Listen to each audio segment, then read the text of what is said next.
지금 러시아에서 굉장히 이상한 일이 동시에 벌어지고 있습니다. 푸틴이 한쪽에서는 나라가 지난 23년 동안 애지중지 모아온 금을 급하게 팔아치우고 있거든요. 그런데 참 신기하게도 바로 그 같은 시기에 또 다른 한쪽에서는 모스크바 거래소가 아주 조용하게 리플 XRP의 가격을 공식 발표하기 시작했습니다.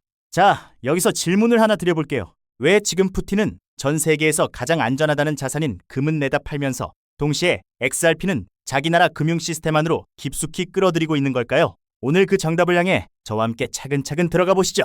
우선 소문이 아니라 명확한 사실관계부터 짚고 넘어가겠습니다. 러시아 중앙은행 자료를 보면 올해 1월부터 4월까지 넉 달 동안 매각한 금의 양이 무려 27.9톤에 달해요. 그러다 보니 5월 1일 기준으로 러시아가 쥐고 있는 금 보유량이 390만 온스까지 뚝 떨어졌습니다. 이 수치가 어느 정도냐면요.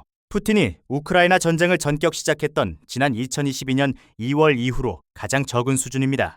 이 내용의 출처가 다른 곳도 아니고 러시아 국영통신사인 타스가 직접 보도한 내용이라서 팩트 자체는 의심할 여지가 전혀 없다고 보시면 돼요. 여기서 우리가 한 가지만 더 깊게 짚고 넘어가야 할 부분이 있습니다. 원래 러시아는 지난 20년이 넘는 세월 동안 금을 거의 팔지 않던 나라였어요. 오히려 기회만 생기면 매년 수백 톤씩 금을 싹쓸이하던 전 세계 1위의 금 매수국이 바로 러시아였습니다. 그런데 그랬던 나라가 갑작스럽게 지난 20년 통틀어서 가장 빠른 속도로 금을 던지기 시작했다는 거죠. 세계금위원회 데이터를 봐도 이번 넉 달 동안의 매각 속도는 2002년 이후 최고치입니다. 한마디로 절대 정상적인 움직임이 아니라는 뜻이죠. 그렇다면 푸틴은 대체 왜 이런 무리수를 두는 걸까요? 사실 표면적인 이유는 아주 명확합니다. 전쟁 비용은 계속 들어가는데 돈이 모자란 거죠. 러시아 금융분석가인 나탈리아 밀차코바의 설명을 들어보면요. 3월 말 기준으로 러시아의 재정 적자가 4조 6천억 루블에 달합니다. 우리 돈으로 환산하면 무려 80조 원에 육박하는 거대한 돈이에요. 서방의 제재 때문에 석유를 팔아 시원하게 들어와야 할 대금들이 제때 안 들어오다 보니까 결국 비상금으로 아껴둔 금고를 깨서 급한 불을 끄고 있는 셈입니다.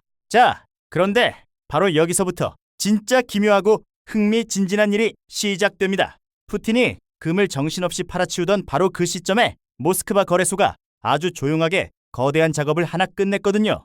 날짜를 보면 2026년 5월 13일인데 모스크바 거래소가 MOEX XRP라는 공식 가격 지수를 전격 출시했습니다.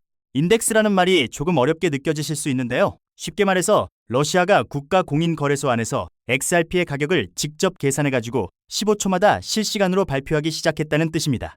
이 가격은 바이낸스나 바이비트 같은 글로벌 대형 거래소들의 데이터를 싹 모아서 아주 정밀하게 만들어집니다. 놀라운 건 여기서 끝이 아닙니다.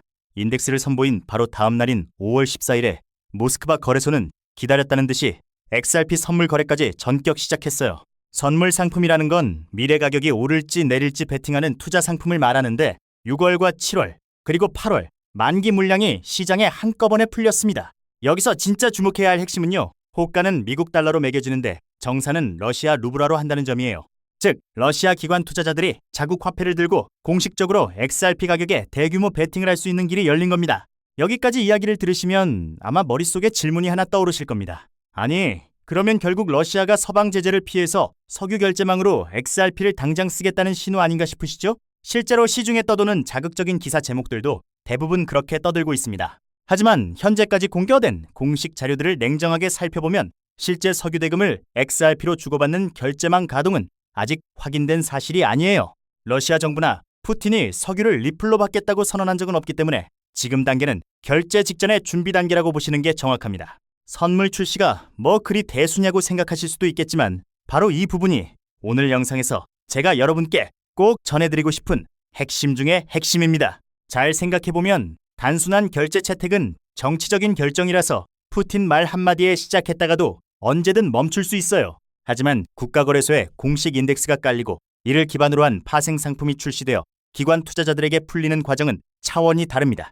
이건 정치가 아니라 시장 인프라이기 때문에 한번 구축되면 절대 쉽게 사라지지 않거든요. 전쟁이 끝나고 제재가 풀려도 이 채널은 그대로 남아서 작동하게 됩니다. 게다가 모스크바 거래소는 이미 비트코인과 이더리움 선물을 성공적으로 운영해본 탄탄한 경험을 가지고 있습니다. 지금 이 시장에서 거래하는 전문 파생 상품 고객 수만 해도 60이 0명이 넘어가요.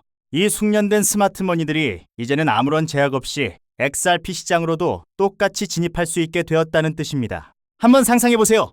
우리 돈으로 무려 일경 원이 훌쩍 넘는 거대한 러시아 자본시장의 든든한 길목 하나가 이제 리플 XRP의 가격과 완벽하게 연결된 셈입니다. 한 단계 더 나아가서 모스크바 거래소는 인덱스를 발표할 때 미래를 위한 엄청난 로드맵을 슬쩍 공개하기도 했습니다. 다가오는 2027년 초까지 단순한 지수나 선물 상품을 넘어서 암호화폐를 직접 사고 파는 현물 직거래 단계로 나아가겠다고 선언했거든요. 지금 깔아둔 철도 같은 가격 인프라가 2027년이 되면 실제 거대한 자금이 이동하는 진짜 거래 시장으로 발전한다는 로드맵입니다. 자, 그렇다면 이걸 우리 XRP 홀더분들은 앞으로 어떻게 받아들이고 전략을 짜야 할까요? 우선 단기적인 관점에서 솔직하게 말씀드리면 이번 모스크바 인덱스 출시가 내일 당장 XRP 가격을 수십 배 폭등시키는 직접적인 모멘텀이 되기는 어렵습니다. 아무래도 거래 대상이 러시아 자국 내의 기관 투자자들로 한정되어 있는 상태이고 처음 풀린 계약 만기도 6월부터 8월까지 단계적으로 진행되기 때문이죠. 새로운 매수 자금이 한나란시에 본물 터지듯 한꺼번에 쏟아져 들어오는 구조는 아니라는 점을 우리는 냉정하게 인지해야 합니다. 하지만 중장기 관점으로 시야를 조금만 넓혀보면 그림이 완전히 달라집니다. 지금까지 XRP의 기관 수요는 미국 CME 선물이나 앞으로 다가올 ETF 시장, 그리고 일본과 유럽의 일부 은행들이 주도해왔잖아요. 그런데 이번 모스크바 거래소의 사례를 시작으로 미국 달러 시스템 밖에 있는 거대 국가들이 자국 시스템 안에 XRP 가격 인프라를 직접 박아넣는 흐름이 새롭게 추가된 겁니다. XRP가 흡수할 수 있는 글로벌 자금의 통로가 한 갈래 더 확실하게 늘어났다는 건 거스를 수 없는 팩트입니다. 그렇기 때문에 당장 뉴스 하나에 흥분해서 무리하게 추격 매수하는 것은 권해드리지 않고요. 오히려 차분하게 분할 매수 관점으로 수량을 모아가시는 게 훨씬 현명한 전략입니다. 앞으로 우리가 확인해야 할 트리거는 딱 두 가지예요. 첫 번째는 다가오는 6월 첫 선물 계약의 실제 거래량이 비트코인 초기 데이터와 비교해 얼마나 강하게 터져주는가 하는 점이고요. 두 번째는 브릭스를 비롯한 다른 비달러 진영 국가들이 이와 유사한 인덱스를 따라 만드는지 여부입니다. 이 두 가지만 잘 체크하셔도 시장의 주도권을 잡으실 수 있습니다. 결론적으로 푸틴은 당장의 전쟁 적자를 메우기 위해 금을 팔고 있지만 국가 금융의 미래를 위해서는 XRP라는 강력한 디지털 인프라를 선택했습니다. 단기적인 가격 흔들림에 흔들릴 이유가 전혀 없는 이유가 바로 여기에 있죠. 국가 시스템이 선택한 자산의 가치는 시간이 흐를수록 더욱 단단해질 수밖에 없습니다. 시청자 여러분들도 이번 기회를 통해 리플의 대체 불가능한 내재 가치를 믿고 차근차근 영리한 투자를 이어가신다면 머지않은 미래에 정말 만족할 만한 큰 결실을 맺으실 수 있을 거라고 확신합니다.